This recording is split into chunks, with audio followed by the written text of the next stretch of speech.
Oi gente, tudo bem com vocês? Aqui é a professora Luísa e a gente vai falar hoje sobre a doença de Chagas. A doença de Chagas, também conhecida como tripanossomíase americana, está presente em toda a América Latina. Cerca de 6 a 7 milhões de pessoas ao redor de todo o mundo estão infectadas com o agente etiológico da doença. É como se 14 cidades do tamanho de Rio Preto tivesse toda a sua população infectada. Além disso, cerca de 25 milhões de pessoas se encontram em áreas de risco de contaminação. Isso dá cerca de 50 vezes a população de Rio Preto. Quem causa essa doença é o protozoário Trypanosoma cruzi. Esse organismo mede cerca de 20 micrômetros. Isso é uma medida muito pequenininha e é tão pequena que a gente não consegue ver a olho nu. A gente precisa, então, de um microscópio para conseguir enxergar esse indivíduo. Sobre o ciclo de vida do parasito Trypanosoma cruzi, para ele completar todo o ciclo de vida dele, ele precisa infectar um barbeiro e depois um mamífero. E esse mamífero pode ser a gente, nós humanos. Existem cerca de 150 espécies de barbeiros e todas elas transmitem a doença para nós, caso o inseto esteja infectado com o protozoário Trypanosoma cruzi, lógico. O barbeiro, ele é um percevejo hematófago. Isso significa que ele se alimenta de sangue. Mas se engana quem acha que o inseto transmite o Trypanosoma cruzi pela picada, igual acontece o Aedes aegypti transmitir pela picada o vírus da dengue. Na verdade, o protozoário, ele vai sair pelas fezes do barbeiro. A gente só se infecta se o barbeiro defecar perto da picada e a gente acabar coçando, porque assim acaba levando as fezes contaminadas do barbeiro para dentro do nosso corpo. Se a gente coçar a picada, as fezes do barbeiro vão entrar na nossa ferida e vão cair na nossa corrente sanguínea. Estando no nosso sangue, o protozoário vai se reproduzir de forma assexuada, ou seja, ele vai formar clones de si mesmo. Esses clones vão parar em vários órgãos do nosso corpo, só que alguns vão continuar circulando no nosso sangue até que um outro barbeiro que não esteja infectado sugue o nosso sangue e assim acabe sugando também o Trypanosoma cruzi e aí ele vai se infectar também. Ao sugar o sangue da pessoa infectada, o barbeiro vai se infectar também. No sistema digestório do inseto, o Trypanosoma cruzi vai novamente se reproduzir de forma assexuada até chegar na região posterior do intestino, para ele ser eliminado junto com as fezes e com o xixi do inseto. E assim ele vai poder infectar uma outra pessoa na próxima vez que o barbeiro for se alimentar. Sobre as formas de transmissão, a mais conhecida acontece por meio das fezes do barbeiro, que a gente acabou de falar, só que existem outras formas de transmissão. Aqui no Brasil, a principal forma de transmissão é a via oral, que ocorre através da ingestão de alimentos contaminados com as fezes dos barbeiros, sendo que o açaí e o caldo de cana são os principais alimentos que podem estar contaminados.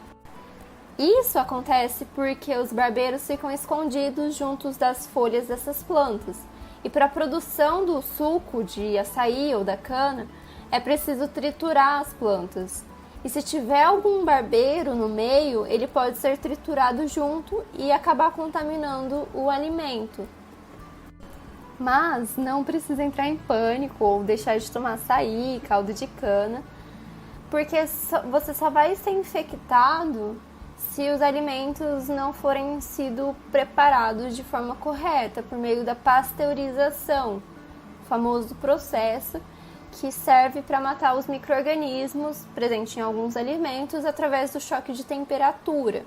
Então, se você gosta de um caldo de cana ou de um açaí, Procura sempre consumir esses alimentos em lugares que são confiáveis e com uma boa higienização.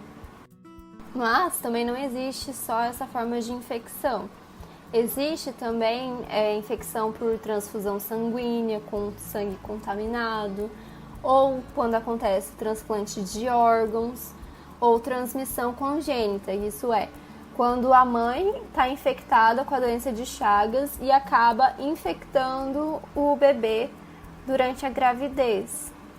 Mas essas formas de infecção são muito mais raras, porque quando alguém é doador de órgãos ou é doador de sangue, é feito exames para saber se a pessoa está com alguma doença ou não. Então, são formas mais raras de transmissão.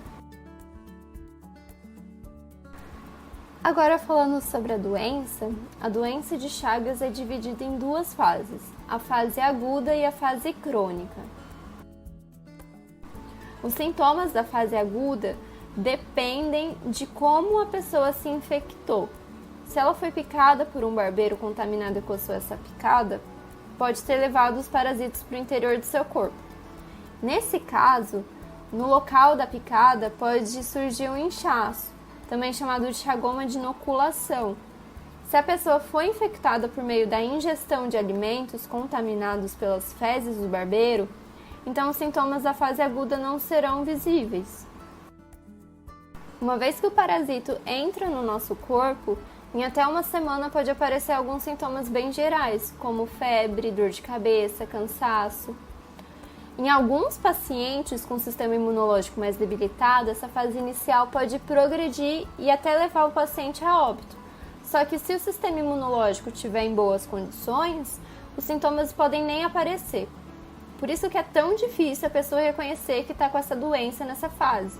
Normalmente ela pode confundir os sintomas de febre, dor de cabeça, se é que vão aparecer, com alguma gripe, um mal-estar e vai deixar para lá, e aí que está o problema. Se a pessoa não for atrás para ver o que ela tem, a doença pode evoluir para a fase crônica. A fase crônica é dividida também em duas fases. Então a gente tem a fase crônica assintomática e a fase crônica sintomática. E elas acontecem nessa mesma ordem. Então acontece a fase crônica assintomática primeiro e depois a sintomática.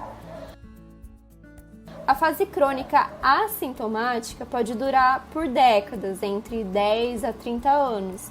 E ela é chamada assim porque a pessoa não vai nem perceber que está com a doença, porque ela não vai apresentar nenhum sintoma. Só que ao longo do tempo, o parasito vai causando danos muito graves nos órgãos, principalmente no coração e no sistema digestório.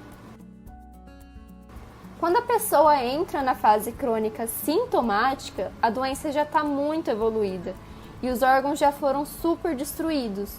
Nessa fase, a pessoa pode apresentar um aumento do coração, que é chamado de cardiomegalia, ou aumento no esôfago e no intestino grosso, que é chamado de megaesôfago e megacólon, respectivamente.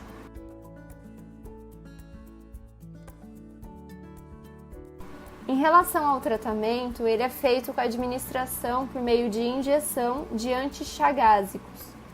Só que esses medicamentos só têm bons resultados na fase aguda.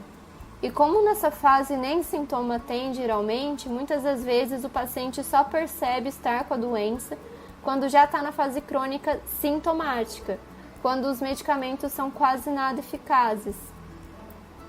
Além disso, esses medicamentos são muito agressivos e devem ser ministrados por um longo período de tempo, fazendo com que haja uma alta desistência do tratamento.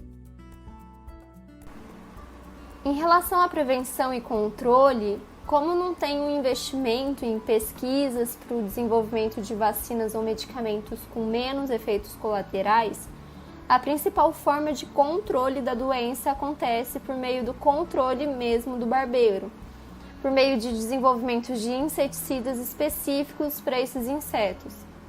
Em relação à prevenção individual, além do uso de repelentes e telas em casas, é importante estar atento para os alimentos que são consumidos, evitando ingerir açaí, caldo de cana principalmente cuja procedência é duvidosa.